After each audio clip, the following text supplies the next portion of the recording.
Hari ini, Ustazah akan melanjutkan materi yang kemarin, yaitu tentang masuknya agama Islam, Hindu, Buddha ke Nusantara. Siapa di sini yang masih ingat tentang kerajaan-kerajaan yang ada di Nusantara? Hari ini, Ustazah akan membahas tentang Kerajaan Sriwijaya. Yuk kita nonton dulu videonya.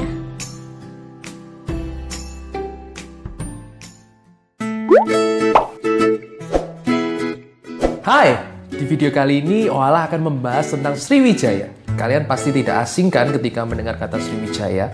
Tapi bukan tim sepak bola Sriwijaya FC ya sob, atau juga Sriwijaya Airlines. Melainkan Oala akan membahas tentang Kerajaan Sriwijaya.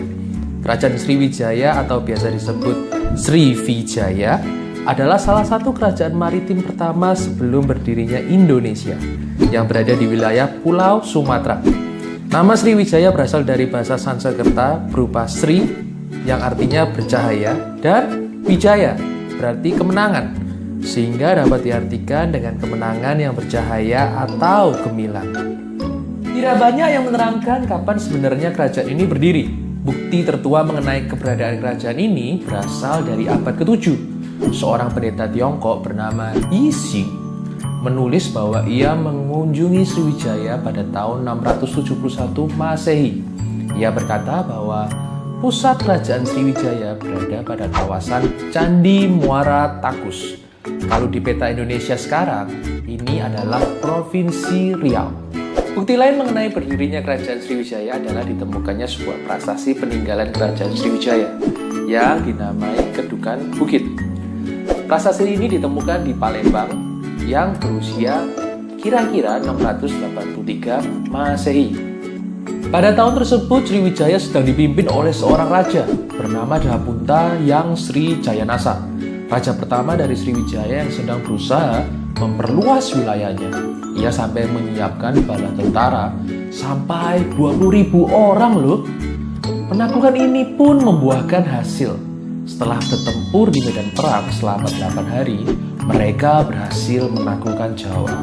Pada masa Raja Samartungga, yakni pada tahun 795 hingga 835, ekspansi militer Kerajaan Sriwijaya sudah mulai berkurang. Sebab Raja Samartungga lebih banyak menghabiskan sumber daya untuk memperkuat penguasaan kerajaan di Jawa. Pada masa kepemimpinan Raja Samartungga, inilah Candi Borobudur yang sangat megah itu dibangun dan selesai pada tahun 825 Masehi. Candi Borobudur merupakan salah satu peninggalan kerajaan Sriwijaya yang masih bisa kita lihat keberadaannya hingga saat ini. Abad 9 sampai 10 merupakan masa keemasan kerajaan Sriwijaya. Pada waktu itu, kerajaan Sriwijaya berhasil menguasai jalur perdagangan maritim Asia Tenggara. Bahkan kerajaan Sriwijaya saat itu telah menguasai hampir seluruh kerajaan di Asia Tenggara seperti Sumatera, Jawa, Semenanjung Malaya, Kamboja, Thailand, Filipina, hingga Vietnam. Lebih dari itu, Sriwijaya menjadi pengendali rute perdagangan lokal dan mengenakan bea cukai pada setiap kapal yang lewat. Hal ini karena Sriwijaya berhasil menguasai Selat Sunda dan Malaka. Selain itu, kerajaan Sriwijaya juga mengumpulkan kekayaannya dari jasa pelabuhan dan gudang perdagangan yang melayani perdagangan para saudagar dari Tiongkok dan India. Keruntuhan kerajaan Sriwijaya bermula pada saat Raja Rajendra Chola yang merupakan penguasa kerajaan Chola Mandala menyerang kerajaan Sriwijaya pada tahun 1007 dan 1023 Masehi. Penyerangan ini bisa terjadi karena kedua kerajaan tersebut bersaing dalam bidang pelayaran dan perdagangan. Tujuan penyerangan tersebut bukan untuk menjajah, melainkan untuk meruntuhkan armada Sriwijaya. Keruntuhan ini membuat kondisi ekonomi Sriwijaya berangsur melemah, sebab para pedagang yang sebelumnya berdagang di Sriwijaya semakin berkurang. Keadaan inilah yang membuat kekuatan militer Sriwijaya juga melemah. Kondisi ini membuat para prajuritnya melepaskan diri, hingga akhirnya kerajaan Sriwijaya ini runtuh pada abad ke-13.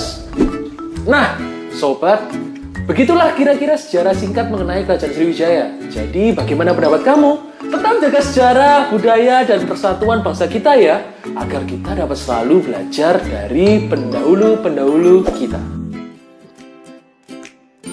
udah ditonton kan? Sekarang kita jadi tahu kerajaan Sriwijaya itu bisa terkenal karena pelayaran dan perdagangannya. Jadi, Ustazah mau minta sama kalian harus merangkum cerita tentang kerajaan Sriwijaya. Kalian buat di buku latihan, lalu nanti dikirim sama Ustazah. Oke, semangat ya! Baiklah, sekian materi pembelajaran untuk hari ini. Ustazah harap pembelajaran hari ini bermanfaat untuk kita semua. Jangan lupa